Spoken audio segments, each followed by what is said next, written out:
My name is Daniel Mercer, and for the last 4 years, I have worked the overnight front desk at St. Augustine Medical Center outside Pittsburgh, Pennsylvania. If you drove past during the day, you probably would not notice anything unusual about it, St. Augustine is not one of those enormous city hospitals with helicopters landing every 10 minutes and entire buildings dedicated to one department. It is a 6-story regional hospital with an emergency room, 2 surgical floors, a maternity wing, and an older east building that has been renovated so many times, nobody seems to remember what it originally looked like. The main entrance has automatic glass doors, a gift shop that closes at 7, and a coffee kiosk that somehow charges $6 for coffee, worse than the pot we keep behind the desk. During visiting hours, the lobby is always crowded. Families ask for room numbers. Delivery drivers leave flowers. Children press every elevator button while their parents apologize. At night, everything changes. The lights stay on, but most of the building becomes quiet. The gift shop goes dark. The elevators stop opening every 30 seconds. Voices from the emergency room turn into distant sounds behind 2 sets of doors. By 2 in the morning, the main lobby usually contains 3 people. Me, a security guard named Walter, and whoever is sleeping badly in the waiting area. I liked the job because it was predictable. I checked visitors in, answered the switchboard, printed temporary badges called transport when a patient needed to move between floors, and gave directions to people who were too worried to read the signs above their heads.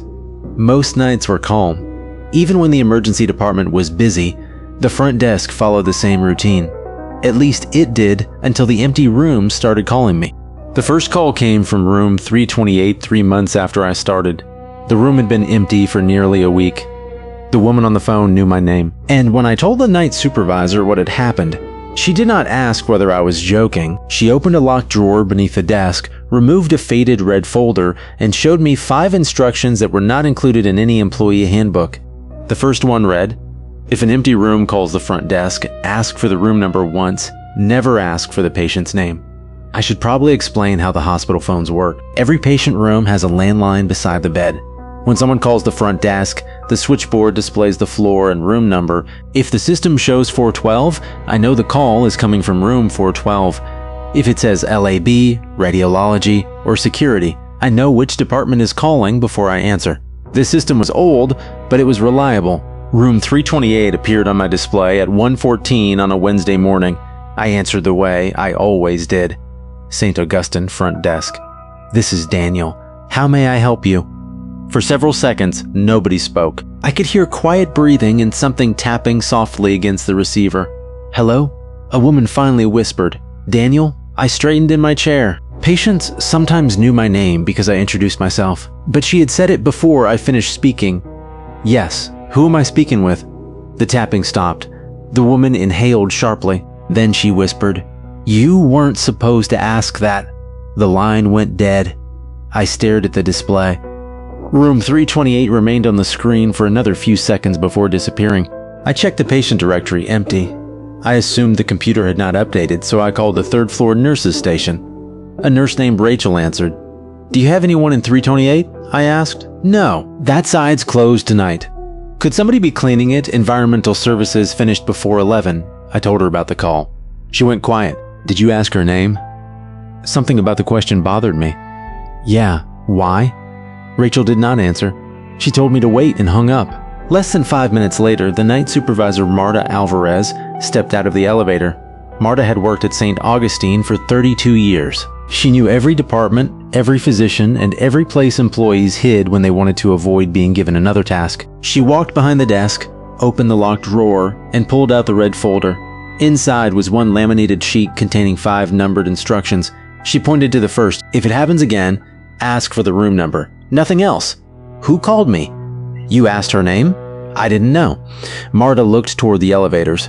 "Then she knows yours now." I laughed because I expected her to. She didn't. Room 328 called again the following night.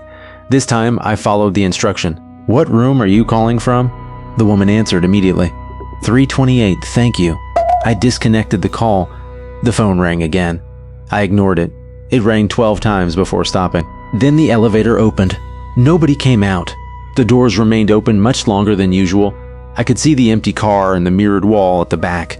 At first, nothing looked strange. Then a woman appeared in the reflection. She was standing inside the elevator facing the rear wall. I could see her hospital gown, her thin gray hair, and one bare foot beneath the hem. But when I looked away from the mirror and directly into the elevator, there was nobody there. The phone rang again. In the mirror, the woman slowly turned her head toward me. I picked up the receiver and disconnected it without answering. The elevator doors closed. When Marta arrived, she checked the security recording. The elevator had opened exactly as I remembered. The video showed an empty car. No woman, no movement, nothing reflected in the mirror. Marta closed the recording and said, "Good, you didn't ask again." That was all the explanation I received. The second instruction read, "If room 614 calls after 201 a.m., tell the patient her doctor is coming, do not transfer the call, and never say the doctor's name." Room 614 was part of the old East Wing. The hospital had stopped using that section after a pipe burst inside the wall and flooded 6 rooms. Repairs dragged on for months because the building contained asbestos and electrical wiring older than most of the staff. The hallway was locked behind fire doors. There should not have been anyone inside. At 2:36 one Saturday morning, 614 appeared on my switchboard. I unfolded the laminated sheet Marta had made me copy and keep beside the phone. Then I answered. The voice belonged to an older woman. "Is he coming?" Her voice sounded weak, like every word required effort. "Your doctor is on the way. Which doctor?" I looked at the instruction. "Never say the doctor's name. Your doctor knows you're waiting." The woman began crying. Not loudly. She sounded embarrassed by it. "He keeps sending the wrong one." Something clicked on her side of the line, then a man spoke in the background. "Ask him my name." The woman stopped crying. "What is the doctor's name?" she asked. I repeated the only answer the rule allowed. "Your doctor is coming." The man's voice moved closer to the phone. "Daniel." He said my name softly. "Tell her who I am." I hung up. Less than a minute later, the elevator descended from the 6th floor. The floor indicator moved from 6 to 5, then 4, then 3. Walter looked over from the security desk. "Somebody coming down?" Before I could answer, the elevator stopped at 2. The doors did not open. Then it continued to the lobby. Walter stood beside me when the doors slid apart. The car was empty except for a hospital wheelchair. It faced the rear corner as though someone had pushed it inside and stepped away. One wheel turned slowly. Walter reached toward the elevator controls. "Don't," I said. He looked at me, then at the red folder on the desk. Apparently he knew about it. We waited. The wheelchair rolled forward by itself.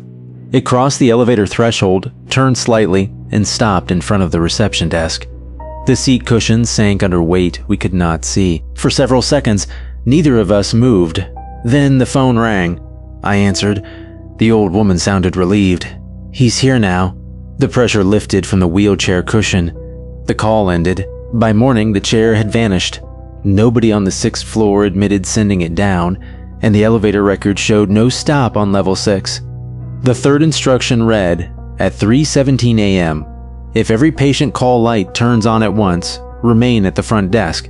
Do not look into the east corridor until the lights go dark. Patient call lights are simple. A patient presses a button, a light appears outside the room, and the nurse's station receives an alert. At 3:17 on Monday morning, nearly every call light in the hospital activated simultaneously. The switchboard lit up like a Christmas display. Room after room flashed across the monitor. 201, 206, 314, 328, 412, 509, 614. Some rooms were occupied, others were empty. 2 numbers belonged to rooms removed during renovations. The phones started ringing. All of them. The sound filled the lobby. My switchboard, the security phone, the courtesy phone beside the entrance, even the disconnected display phone inside the closed gift shop. Walter reached for his radio. Only static came through. Then the fire doors leading into the east corridor unlocked with a heavy metallic click. I remembered the rule, do not look. Walter did not. He turned his chair toward the lobby windows and stared outside. I kept my eyes on the desk. Something entered the corridor. I could hear bare feet dragging across the floor. Not one person, dozens. Some steps were slow, others moved with the uneven rhythm of someone learning to walk. Hospital wheels squeaked between them. An IV pole rattled somewhere in the corridor. A child laughed. The footsteps stopped just beyond the lobby. Every telephone went silent. I watched the reflection in the dark computer monitor. The corridor behind me was full of people. Patients stood shoulder to shoulder beneath the fluorescent lights. Some wore modern hospital gowns. Others wore striped clothing that looked decades old. One man had bandages covering his entire face. A nurse stood among them in a white dress and cap that no hospital had used in years. None of them moved. Their heads were turned toward the front desk. I shut my eyes. Something stepped into the lobby. It stopped on the other side of the desk. I smelled antiseptic, wet soil, and something sweet beginning to rot. A woman whispered, "Daniel, which room am I in?" I did not answer. She placed one hand on the counter. I heard fingernails tapping against the laminate. "You asked my name, room 328. The tapping continued until 324. Then every call light went dark. When I opened my eyes, the lobby was empty. The east fire doors were locked again. 5 wet fingerprints remained on the counter. Marta cleaned them herself when she arrived.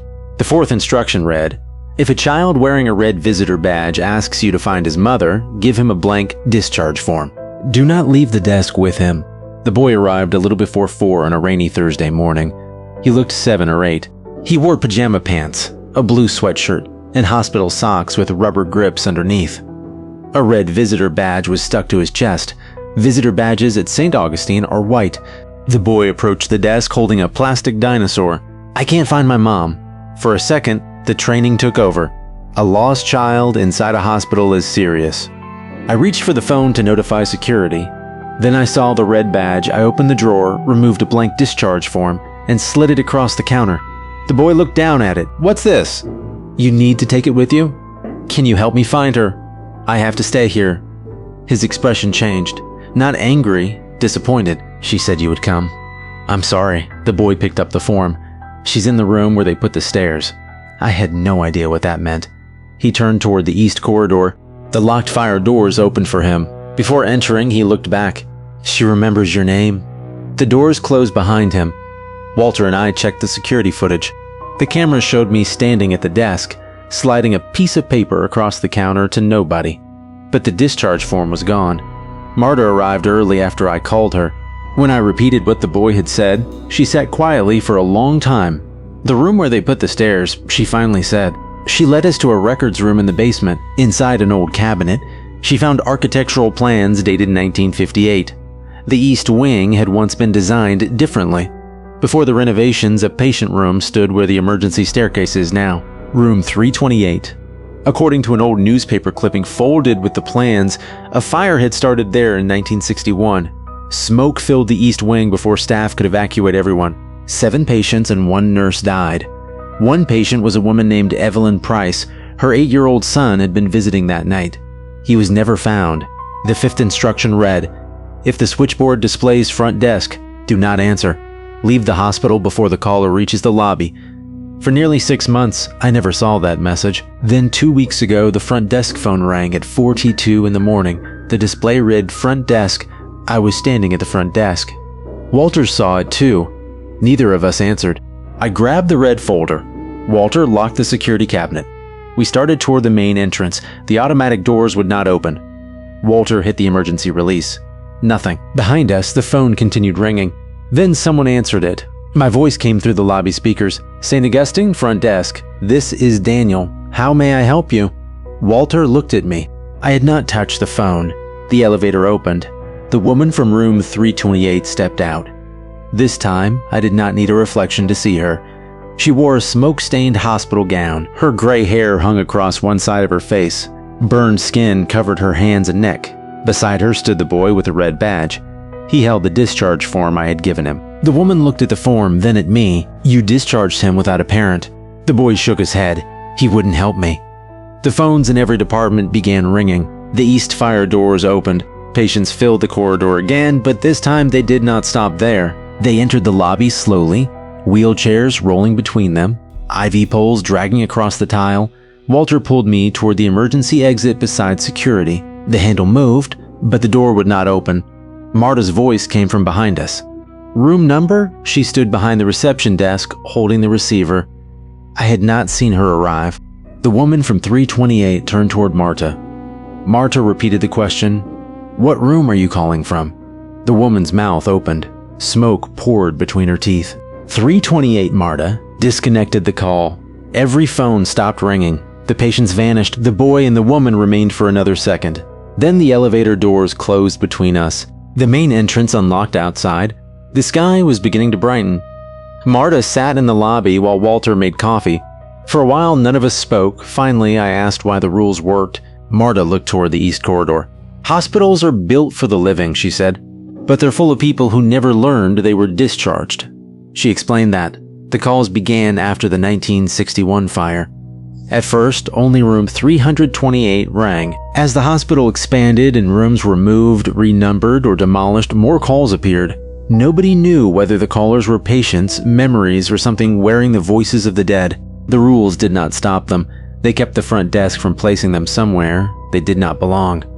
Morning arrived, nurses changed shifts, the coffee kiosk opened. Families entered carrying flowers. The lobby filled with ordinary voices, rolling suitcases, and children pressing elevator buttons. Everything looked normal again. Before leaving, I checked the switchboard history. There was no record of a call from the front desk. There was, however, one outgoing call placed at 4:42. It originated from room 328. The destination was my home phone. I drove home without telling Marta. My apartment was empty. The door was locked. Nothing appeared disturbed. The answering machine beside my kitchen counter displayed one new message. I pressed play. For several seconds, there was only static. Then the boy whispered, "I found my mom." The woman spoke next. "Now we know where to find you." The message ended. I still work nights at St. Augustine. That probably sounds insane, but leaving would not change anything now. The woman knows my name. She knows my number, and apparently she knows where I live. At least inside the hospital. I have the rules every morning. Sunlight fills the lobby. Doctors arrive. Patients check out. Empty rooms are cleaned and prepared for whoever comes next. But after midnight, some of those rooms begin calling the front desk, and now before I answer, I always check the number twice.